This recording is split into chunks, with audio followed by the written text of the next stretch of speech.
Ang Pasko ay isang okasyon na napakahalaga sa lahat ng tao. Sa buong mundo actually.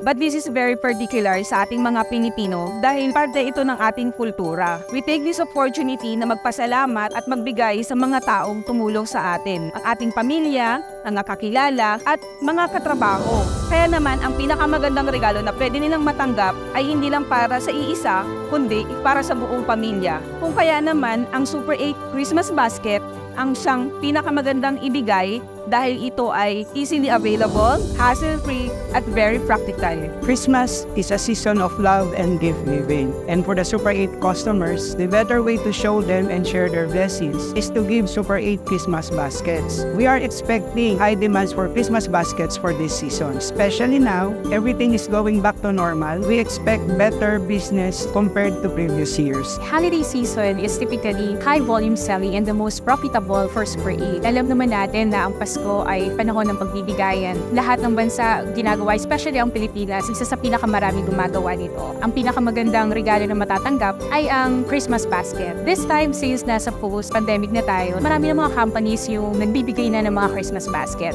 We are very excited talaga and confident na mas malaki yung demand this year. During this peak season, mahirap naman talaga actually sa lahat. Maraming challenges. That's why it's very important to have the right partner. And that's fast. Because of their value-added services, nagagawa nilang i-receive, i-pick, at ma-release ang ating mga items na maayos at kumpleto hanggang sa ito ay makarating sa ating Super 8 branches. We started our operations for Super 8 in August of 2020. And it has been 3 years already since we start our partnership and servicing Super 8 for their warehouse management. September pa lang, pinag-uusapan na ang Christmas bundling. We started in preparing our Christmas packs by carefully planning out our warehouse requirement in terms of manpower and our space for the pick lines and our collaborative day-to-day output from picking, packing, and bundling. May 3 taon na akong mahawak ng departamentong ito at sa tuwing darating at sasapit ang season na ito, labis ang kaligaya at nararamdaman.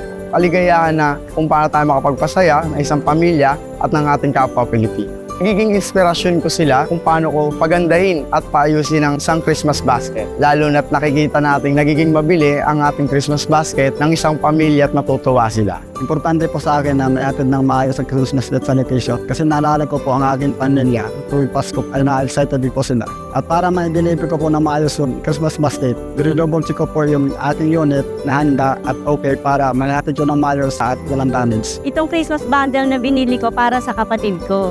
Mukha na kasi siyang special. So dahil busy tayong nanay, hindi na natin kailangang balutin. Ready na para sa Christmas. Ang pinaka-nakatutuwang item na nakuha ko sa Christmas basket ng Super 8 ay ang spaghetti. Kung walang spaghetti, malungkot ang Pasko. Pag may spaghetti, masaya ang Pasko. Kung ako ay papipiliin, ang pipiliin ko ay soft drinks. Dahil Christmas or not Christmas, merong soft drinks sa hapagkay ng Pilipino. Ang nakakatuwang bagay na meron yung fruit salad chef kasi traditionally meron yun sa family namin. Nakakatuwa lang talaga na meron sa Christmas basket ni Super 8. In FAST, we are a solutions provider. We cater all the requirements of our customers, including value-added services or this vast activity. We are very hands-on with these Christmas packs kasi alam namin makakarating ito sa mga pamilyang Pilipino na gagamitin ito during Noche Buena. At kasama kami ng Super 8 sa pagtataguyod ng tradisyong ito. In collaboration with FAST, natutulungan nila kami to hit our year-end goals. FAST and Super 8 do things hand in hand.